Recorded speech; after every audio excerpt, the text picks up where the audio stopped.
Kamusta water signs?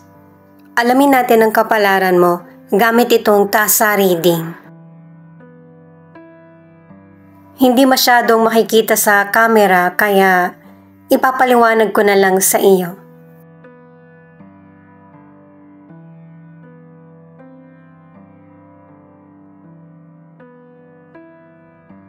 Pinapakita sa tasa na yung katapatan mo o pagmamahal mo ay umiikot sa mga taong mahalaga sa iyo. Positibo din yung pananaw mo sa buhay. Healthy yung relasyon na nabubuo mo sa mga kaibigan o kaya sa family mo. Mag-ingat lang na hindi abusuhin yung magandang pinapakita mo sa kapwa o yung kabutihan mo. At saka napakasipag mo, tuloy-tuloy yung trabaho mo, negosyo or pagkita. Kaya napupunan mo yung mga pangangailangan mo. Meron kang dalawang pinagpipilian, sa ngayon hindi ka pa makapagdesisyon. Hindi rin makita yung ngiti mo dito kasi ayaw mong mamili eh. At darating yung panahon na pipiliin mo kung ano yung kailangan mo at mas importante. Yung sitwasyon ang magpupush sa iyo na ibang direksyon ang tahakin mo. Isa ito sa misyon na dapat mong gawin sa buhay mo. Kailangan ng iba't iba or maraming improvement sa buhay mo. May kanya-kanya tayong mission sa buhay, kaya hayaan mo din yung family mo o kaya ibang tao na gumawa sila ng para sa sarili nila. Hindi naman yon paglimot o kaya pagtalikod dun sa person, lalo na kung tumutulong ka. Kailangan din nila ng improvement at lalo na ikaw. Kahit na inikot ko na yung tasa, paakyat talaga yung sitwasyon mo, kumbaga may improvement yung buhay mo. Ipinapaunawa ng reading na ito na hindi lang dapat ikaw yung mapalad, kundi yung mga taong nasa paligid mo din, lalo na yung loved ones. At saka nakarating ka na sa magandang posisyon sa buhay mo. At saka meron ding taong nakamasid sa iyo, na yung tao na yon, nakikita niya yung abilidad mo. At itong person na ito ang mag-aalis sa mahirap na sitwasyon mo sa buhay. At ipinapakita sa tasa na ito, ipinapaunawa sa iyo na dapat mong i-maintain kung ano yung mga natamo mong swerte sa buhay. Pinapakita rin na yung opportunity ang target mo sa buhay. Kaya kapag dumarating ito, hindi mo pinapalagpas. At saka sa tasa mo, marami kang tagumpay na nakamit, pero yung iba doon, napunta sa tulong. Mag-ipon ka din. Sa family, kailangan ng teamwork. Hindi pwedeng ikaw lang yung sasagot sa lahat. At saka, kailangan mo ring proteksyonan yung tagumpay at saka yung sarili mo. Meron ding zodiac sign na pinapakita rito. Yon ay Aries. Maging focus ka sa goals mo at saka pinapakontrol sa'yo yung emosyon mo. Kaya ka pinapaalalahanan ng reading na ito para hindi na maulit yung mahirap na sitwasyon mo sa nakaraan, lalo na pagdating sa karir mo, sa financial o kaya sa love life. At kung ano man yung failure na nangyari sa'yo sa buhay, ito yung tingnan mo ng positibo na para hindi na mangyari sa'yo yung mga nangyari sa nakaraan. Kasi kapag ka ito yung binigyan mo ng focus, ito yung makakaapekto sa present mo. Kung kailangan resolbahan yung mga problems na nangyayari sa iyo ngayon, paisa-isa ay gawin mo. Kung meron ka mang problema na imposibleng maresolbahan, kailangan mong tanggapin kung ano yung nangyayari sa buhay mo at mag-move on. Mahirap man itong gawin pero kailangan kasi makalimutan mo kung ano man yung mga problemang nangyari sa nakaraan para hindi mo na maulit yung mga pagkakamali or problema. May mga sitwasyon kasi na na hindi lang ikaw yung magde-decide. Pero kung yung person walang kooperasyon, mahirapan ka talagang resolbahan. Kaya pinapatanggap na lang sa'yo kung ano yung buhay mo at mag-move on. Kasi yung person ganun din yung ginagawa. Ito kasi yung mas magandang paraan para madali mong madala yung buhay mo ng magaan.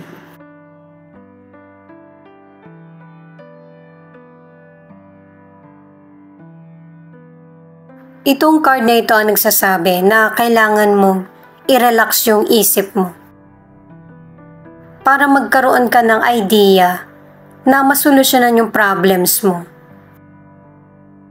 Yung libangin mo muna yung sarili mo, makipag-usap or makinig ng music.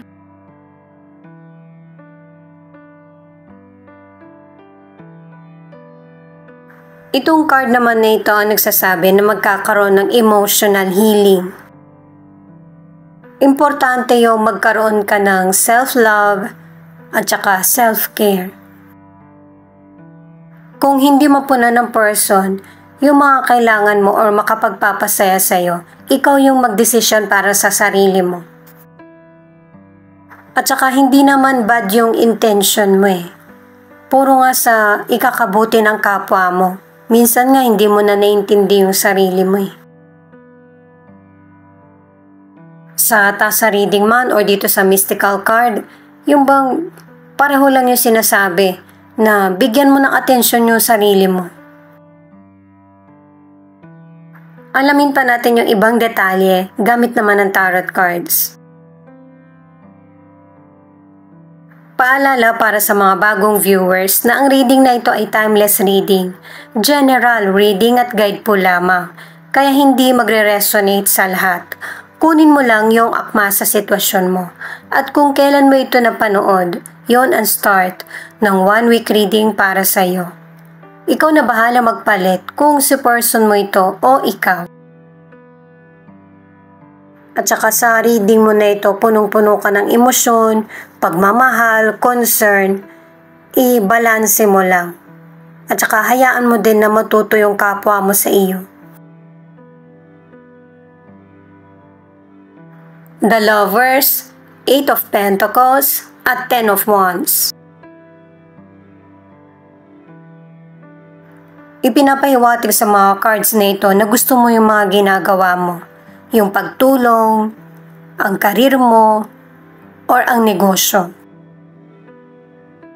Dalawang cards yung nagsasabi na pressure yung nangyayari sa buhay mo.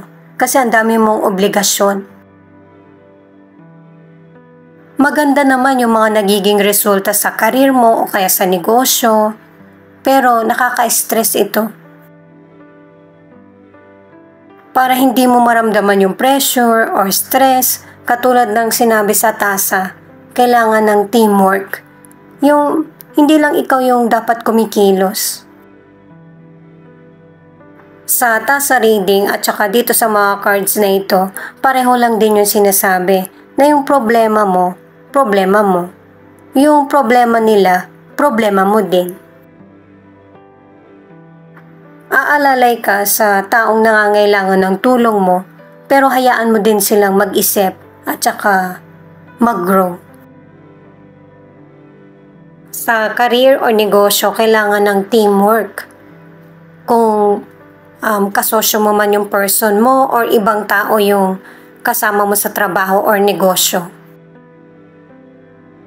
nakakabuti ito para sa iyo kasi marami kang natututunan at saka ma-achieve mo lalo yung goal mo. Magiging maganda yung reputasyon mo sa trabaho pero hindi sa lahat ng oras ikaw lang yung kikilos para sa career o negosyo.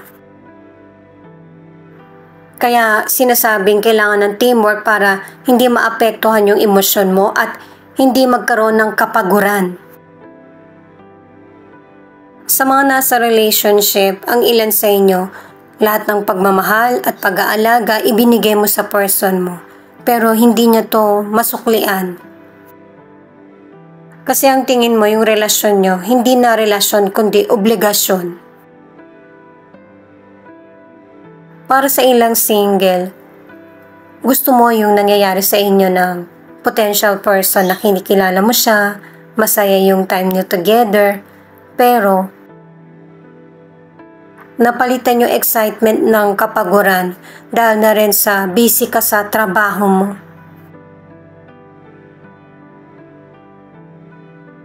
Knight of Wands, King of Cups in reverse at Page of Cups. Merong person na padalos-dalos sa mga desisyon at saka hindi happy or hindi kontento sa buhay.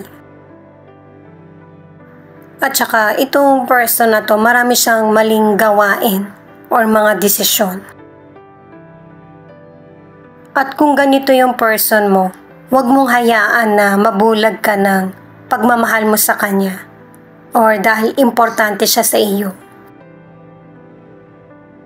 Sa financial, nakadalawang cards ka na pinapaalalahanan ka na maging mabusisi kung ano yung pinaglalaanan mo ng financial. Kasi merong person na hindi magiging totoo sa sasabihin niya sa iyo basta magkaroon lang siya ng financial or kung ano yung makukuha sa iyo. Lalo na't maganda yung nagiging dating ng financial sa iyo, kaya huwag mong sayangin. At saka ang ilan sa inyo, alam mo naman kung sino yung hindi mo dapat pagkatiwalaan. Kasi ilang beses mo ring pinagbigyan yung person patungkol sa financial. Para sa ilang single, may potential person ka makikilala na puro kabutihan ang ipaparamdam niya sa iyo. Pwedeng katrabaho mo siya or sa online mo siya makilala. Ano man ang gender mo, lalo na kung babae ka, mag-ingat na kayong dalawa lang yung magkikita. Lalo na kung hindi mo kabisado yung lugar. Kasi itong person na to masama yung balak niya. Hindi makakabuti sa iyo.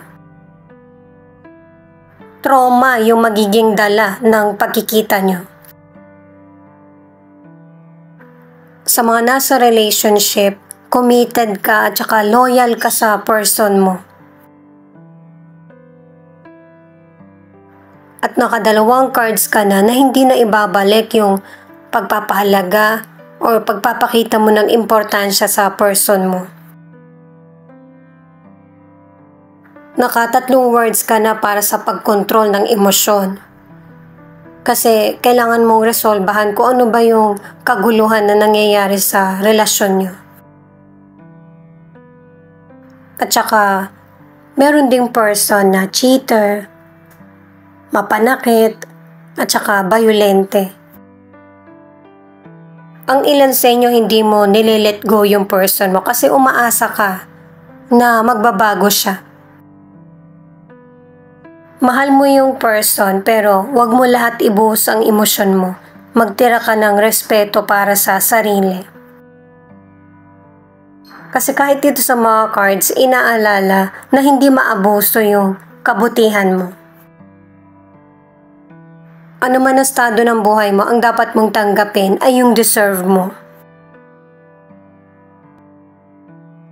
Nine of Swords, the Wheel of Fortune, at Six of Cups in reverse. Ito na guys yung pagbabago mangyayari sa buhay mo. Kasi merong hindi masaya na sitwasyon sa buhay mo. Hindi ka makatulog sa sobrang kalungkutan kasi dinaramdam mo yung nangyayari sa buhay mo at tingin mo hindi ka makalaya sa sitwasyon. Nasa isip mo lang yan kasi dito sa pangatlong card mo magkakaroon na ng realization. Magkakaroon na ng clarity at saka itatama mo lahat yung mga maling naging desisyon mo. Kasi minsan akala natin ibang tao yung nagmamanipula sa atin. Yung sarili pala nating desisyon. Sa pag-alis mo sa mga negatibong sitwasyon, ito na yung panahon na unti-unting papabor na sa iyong kapalaran. Naka-2 cards ka na para sa matutupad yung mga pangarap mo. Yung stress at anxiety na nararamdaman mo, kailangan mo tong bigyan ng atensyon para maresolbahan yung mga health issues mo. Kailangan ng adjustment kasi naka-3 cards ka na sobrang andami mong responsibilidad or ginagawa. Kunin mo lang yung kaya mo para makaiwas ka rin sa mental health problem. Ang ilan na nasa relationship, may mga sikreto ka pang nalaman patungkol sa person mo bukod sa cheating. Kailangan yung mag-usap ng person mo kung dapat bang i-save ang relasyon or magkanya-kanya. Hindi rin pwedeng baliwalain kung ano yung nangyayaring issue sa relasyon nyo ng person mo. Kasi hindi naman mawawala yung problem. Hanggat walang klarong solusyon. Ito naman yung mga cards na situation nyo or feelings ng person mo. Pero pwede rin ipakita kung ano yung nararamdaman mo kasi connected ka sa kanya. Ituloy ko lang para sa mga single na nare-realize mo na din yung pagkukulang mo kung bakit natapos yung relasyon nyo ng past person mo. Kumbaga, hindi mo isinisisi dun sa past person lahat ng nangyari sa relasyon nyo. At alam ng universe na deserve mo yung totoong love. Kaya gagantimpalaan ka niya patungkol sa love. Bigyan mo ng pagkakataon muli yung sarili mo na magmahal kasi yun yung deserve mo.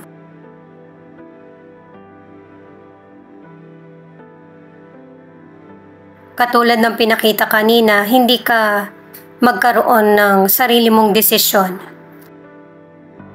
Maybe dahil sa matagal na kayo nagsasama or meron kayong pamilya na nabuo. Ang ilan sa inyo kaya nag-iisip ka na ng desisyon kasi yung bang sinubok ng person na ito yung pasensya mo.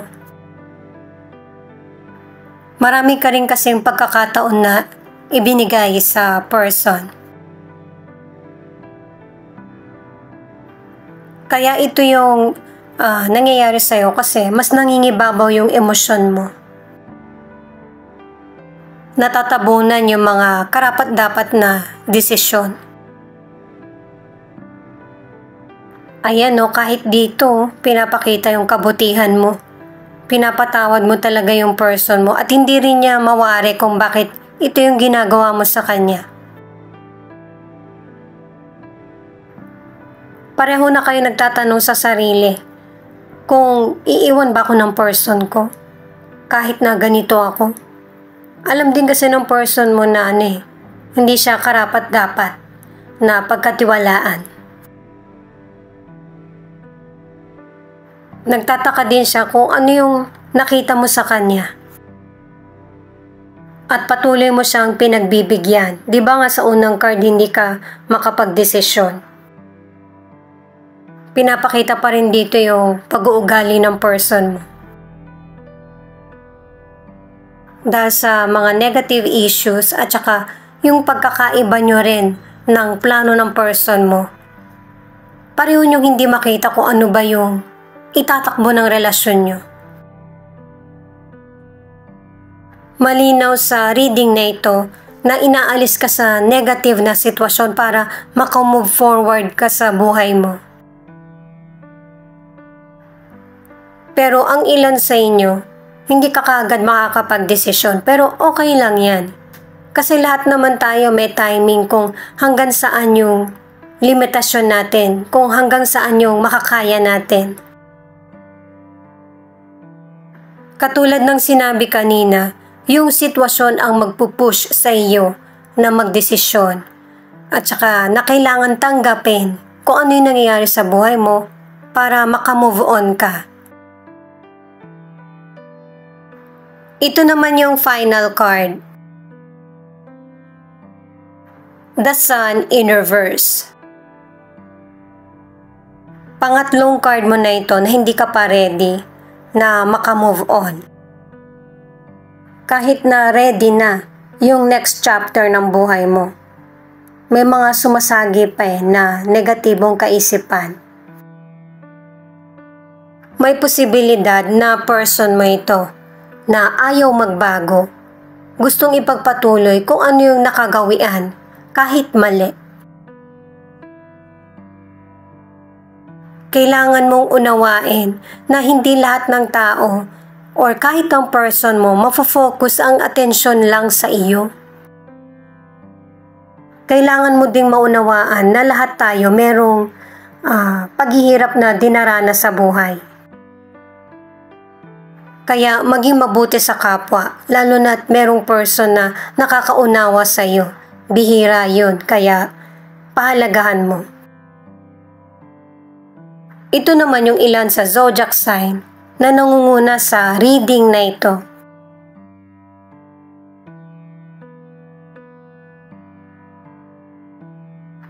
Cancer, Aquarius, Gemini, at Scorpio. Ito naman yung mga letra na posibleng andito yung letra ng pangalan ng person mo or letra ng pangalan mo. Thank you nga pala sa mga nag-like, share, comment, and subscribe. Ingat po kayo palagi saan man kayo naroon.